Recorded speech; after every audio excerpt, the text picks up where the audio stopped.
Breaking news. আজ চট্টগ্রাম হাটহাজারীর ঠান্ডাছড়ি এলাকায় সংঘটিত হয়েছে একটি চুরির ঘটনা। স্থানীয়র হাত থেকে চোর পালিয়ে যেতে সক্ষম হলেও তার ফেলে যাওয়া বেশ কিছু চোরাই মালামাল উদ্ধার করা হয়েছে। ঘটনাটি নিয়ে এলাকায় চাঞ্চল্যের সৃষ্টি হয়েছে। স্থানীয়রা প্রশাসনের কাছে দ্রুত তদন্ত আর চোরকে গ্রেফতার করার দাবি জানিয়েছে। আরো আপডেট জানতে আমাদের সাথে থাকুন।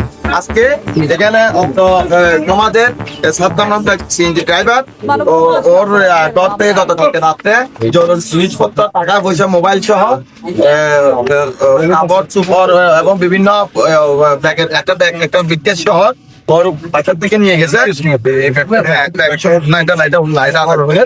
বড় ব্যাগ সহ নিয়ে গেছে। শোনার পরে আমাদের এলাকার সমাজসেবা তত্ত্ব এলাকার বিচারক জিনিস সাহেব ওনার নেতৃত্বে আমরা হাতে নাতে সুরকে ওনার প্রচেষ্টা সুরকে ধরার সক্ষম হই। সুরের নাম হচ্ছে যে সোহাগ। ইতিমধ্যে আজকে ৭-৮ বছর পর্যন্ত ঠান্ডাছড়িতে বিভিন্ন সুরের সাথে সম্পৃক্ত। হাতে নাতে ধরার পরও ওকে বিভিন্ন অনেক সময় প্রশাসনের হাতে হস্তান্তর করলে কেমনে আবার জামিন নিয়ে আসার পরে কয়েকদিন এদিক সেদিক থাকার পরে আবার এলাকায় আসি কয়েকদিন ভালো চলে। এরপর আবার গিয়ে চুরি ডাকাতি বিভিন্ন মাদক সেবন মাদক বিক্রি থেকে জড়িত থাকার পরে দেখা যায় যে ওর ঘরের পাশেই পার্শ্ববর্তী, বিশেষ করে ওর টার্গেট হচ্ছে পার্শ্ববর্তী ঘরগুলো। পার্শ্ববর্তী ঘর থেকে অলরেডি গতকালকে রাত্রে যেটা যার মালামাল চুরি করছে হাতে নাতে যার কারণে ধরা হয়েছে, মানে যার ঘরে চুরি করার কারণে ওকে মূলত ভাবে ধরা হয়েছে।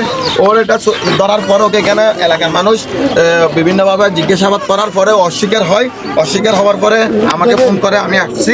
আমি একটা জরুরি কাজে হাটাদারিতে গেছিলাম, ওখান থেকে আসি এখানে উপস্থিত হয়ে দেখলাম যে ও অস্বীকার করতেছে। অস্বীকার করার পরে এক প্রকার ওকে হুমকি দেওয়ার পরে কিছু তারপর দেওয়ার পরে ও স্বীকার হচ্ছে না।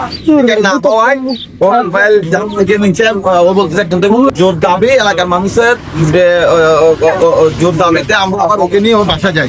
ওর বাসায় যাওয়ার পরে ওর বাসায় ওকে কত টাকার ফোন দিয়ে পালিয়ে যায়। ওকে আমরা ধরতে পারি না। ও কবরস্থানে দিয়ে আমাদের কবরস্থান দিয়ে পালিয়ে যাওয়ার পর আমরা ফের আবার বাসায় আসি।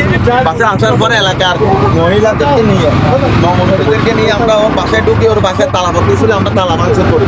আমরা দুটা রুম তালা ভাঙি এবং ওর আলমারি ছিল, ওর আলমারিতে ওর ওয়াইফের কিন্তু আমরা ওর দুইটা রুমের মধ্যে এবং একটা হোলসার যেটা বলে আমাদের এখানে হোলসারের মধ্যে কি ছিল বিভিন্ন ধারালো অস্ত্র এবং মাদক সেবনের অ্যান্টিবায়োটিক একটা মেডিসিন এবং ওই তারপর আবার পর্যায়ক্রমে গত 3-4 দিন আগে এলাকাতেও জাভেদ ভাই নামের জাভেদ ভাই আছে। জাভেদ ভাই এলাকার সমাজের উনি চলাচল মাটুল আরো কিছু জিনিসপত্র সহ চুরি হয়। ওনার মোবাইলটা হাতে নাতে পাওয়া গেছে। হাতে নাতে বলতে বিক্রি করছে থেকে আনা হয়েছে এবং মাতুলটা ওর বাসা থেকে পাওয়া যায়। এবং দেখেন এখানে ধারালো অস্ত্র কুড়াল এগুলো দিয়ে ও রাত্রে মানুষের ঘরে গিয়ে মানুষকে হুমকি দেয় এবং ডাকাতির পরিকল্পনা ভাবে ডাকাতি করে। এবং আমরা যাওয়ার পরে এই একটা মহিলার বিনিটি ব্যাগ পাওয়া যায় মিরাজ নামক একজন ফ্যামিলির। তারপর এবং ওনার মিরাজ নামের একজন লাইসেন্স পাওয়া যায়। এবং আবার যে গতকালকে যার মালামাল হারিয়ে গেছে ওর মালামাল তেমন কিছু পাই নাই, মোবাইল পাই নাই, লাইসেন্স পাই নাই, পাওয়া যায় না। কিন্তু ওনার কিছু ভিজিটিং কার্ড ওর খাটের নিচে মানে ওর চকির তলা পাওয়া গেছে। চকির তলা পাওয়া যাওয়ার পরে আমরা এগুলো উদ্ধার করি এবং একটা শাড়িও পাওয়া যায় হোল ছাদের উপরে এবং একটা ব্যাগও পাওয়া যায়। তো আমরা ইতিমধ্যে একটা ভ্যানিটি ব্যাগ আমরা ইতিমধ্যে 999 ফোন করে প্রশাসনের সহযোগিতা আমরা চেয়েছি। প্রশাসন ইতিমধ্যে উনি আর অন্য একটা জায়গায় দায়িত্ব পালন করতেছে বিধায় আমরা তো আর সবাই তো এখানে বসে থাকতে পারবো না। আমরা আমাদের সমাজের উদ্যোগে মুরব্বীদেরকে নিয়ে এলাকার ভাই বোনেদেরকে নিয়ে আমরা এই আয়োজনটা করি। আমরা প্রশাসনের জন্য অপেক্ষা করতেছি। প্রশাসন আসলে উনি ওনার পদক্ষেপ গ্রহণ করবেন, আমরা আমাদের দায়িত্ব পালন করি। চোরের নাম কি? চোরের নাম হচ্ছে সোহাগ।